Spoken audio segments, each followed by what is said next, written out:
Depressão tem cura?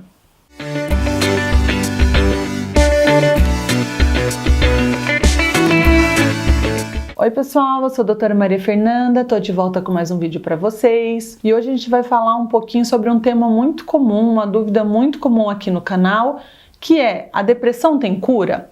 Eu acho que antes da gente falar se ela tem cura ou não, a gente precisa primeiro entender o que é a depressão. Depressão não é tristeza. Tristeza faz parte da vida e não dá pra gente viver sem momentos de tristeza, né? Eu termino um namoro, eu perco um emprego, o meu cachorro acaba morrendo, eu vou ficar triste. A depressão, ela é um estado que se mantém por mais tempo que o razoável. A pessoa, ela se fecha completamente, ela começa a ter distúrbios de sono, alterações no apetite, nada mais vale a pena, nada mais dá prazer. Então esse estado, ele fica permanente. Eu perco meu emprego, tudo bem, eu fico 1, 2 meses chateado, é uma coisa. Eu continuo chateado por 8 meses, 9, 1 ano, epa, pera lá, a depressão, ela apareceu. E quando a depressão mesmo, moderada ou grave, porque a leve a gente até consegue tratar com algumas medidas comportamentais,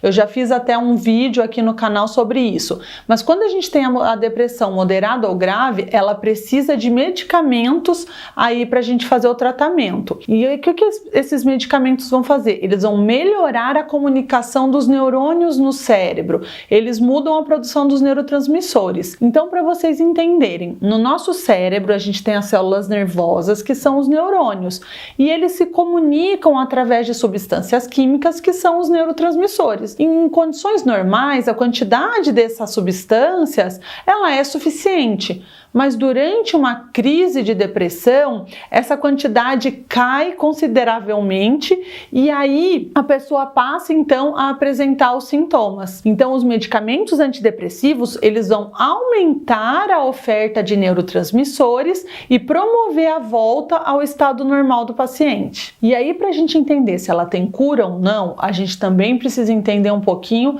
da causa. Então a depressão é uma doença multifatorial, ou seja, tem vários fatores que contribuem para que ela apareça. Eu tenho fatores genéticos, eu tenho influência de fatores biológicos, eu tenho influência de fatores psicossociais que vão se somar para que o quadro depressivo aconteça. De uma forma semelhante ao que acontece com doenças clínicas como pressão alta, como diabetes, em que diversos fatores estão implicados para que essa doença apareça, e aí essas doenças apresentam os períodos agudos de crise. Nós entendemos que a depressão, a gente enxerga ela como uma doença crônica que não tem cura para todas as pessoas. Então, atualmente, o que a gente fala é de remissão completa dos sintomas, que seria o desaparecimento, né, deles. Mas mesmo assim, não quer dizer que nesses casos a doença foi curada,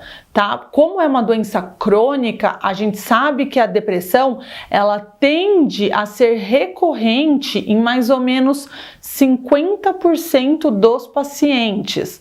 Ou seja, a gente precisa então permanecer com um período de manutenção do tratamento a longo prazo nos casos mais graves. E isso é importante da gente saber. 1/3 dos pacientes para com as recomendações médicas por conta própria depois que percebe alguma melhora. Ah, eu tava bem, eu não tomei mais o remédio. Muitos pacientes chegam aqui no meu consultório: você já usou antidepressivo? Ah, usei lá atrás, faz muito tempo.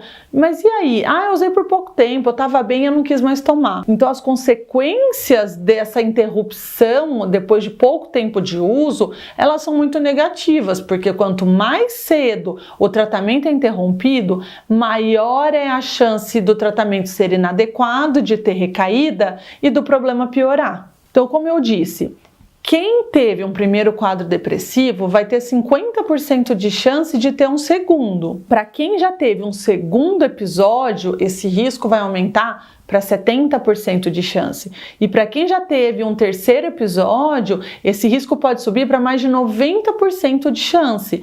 Portanto, quanto mais episódios depressivos eu tenho, maior a chance de eu ter outros. Por isso que alguns pacientes vão ter que tomar alguns medicamentos durante anos e outros até pela vida inteira, com o intuito de prevenir a recorrência. E por isso eu preciso fazer o tratamento corretamente. E para finalizar, por isso também que é importante que quando a gente esteja no período de retirada da medicação, a gente nunca suspenda a medicação de uma vez só.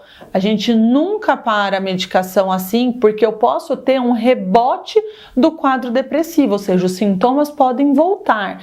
Então, sempre quando a gente faz a redução da medicação para retirada, que é o que a gente fala do processo de desmame, essa dose tem que ser diminuída gradativamente. Bom, pessoal, é isso. Eu espero que eu tenha ajudado vocês. Nos vemos na semana que vem com mais um tema.